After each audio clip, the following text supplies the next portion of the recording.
بسم اللہ الرحمن الرحیم۔ ناظرین و سامعین السلام علیکم ورحمۃ اللہ وبرکاتہ۔ ناظرین و سامعین، آج کی اس ویڈیو میں حضرت ابو نصر سراج رحمۃ اللہ علیہ کے حالات و واقعات کے بارے میں بتائیں گے۔ آپ سے التماس ہے کہ ویڈیو کو آخر تک لازمی دیکھیے گا، اور چینل پہ نئے ہیں تو چینل کو سبسکرائب کر دیجیے گا، اور جن لوگوں نے ابھی تک سبسکرائب نہیں کیا تو چینل کو لازمی سبسکرائب کر دیجیے گا، گھنٹی کے بٹن کو آل پہ کر دیجیے گا تاکہ آنے والی ویڈیوز کا نوٹیفیکیشن آپ کو بر وقت وصول ہو سکے۔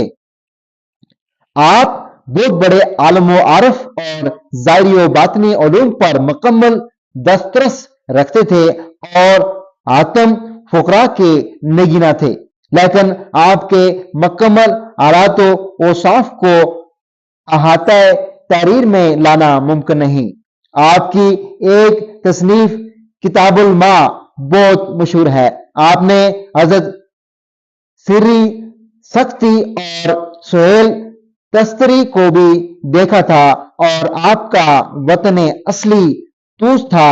ایک مرتبہ مائع سیام میں بغداد پہنچے تو وہاں کے باشندوں نے نہایت گرم جوشی سے استقبال کر کے آپ کو مسجد شونیزیا کے ایک حجرے میں ٹھہرا دیا، اور آپ کی امامت میں پورے ماہ میں 5 قرآن سنے۔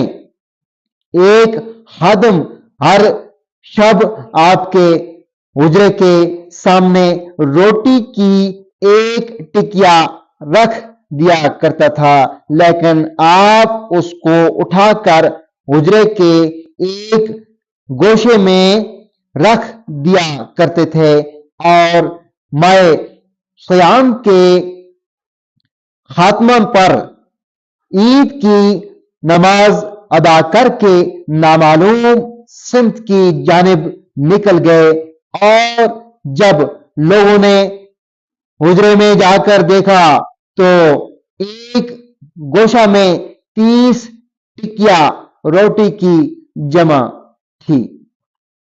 موسم سرما کی ایک رات میں آپ اپنے ارادت مندوں سے معرفت سے متعلق کچھ بیان فرما رہے تھے، اور آپ کے سامنے آگ روشن تھی۔ دوران بیان آپ کو ایسا جوش آیا کہ اٹھ کر آگ کے اوپر سجدہ شکر میں گر پڑے، لیکن سر اٹھانے کے بعد معلوم ہوا کہ آپ کا ایک بال بھی آگ سے متاثر نہیں ہوا۔ پھر مریدین سے فرمایا کہ بارگاہ الہی میں اظہار عجز کرنے والے ہمیشہ سرخرو رہیں گے، اور آگ کبھی ان کو جلا نہیں سکے گی۔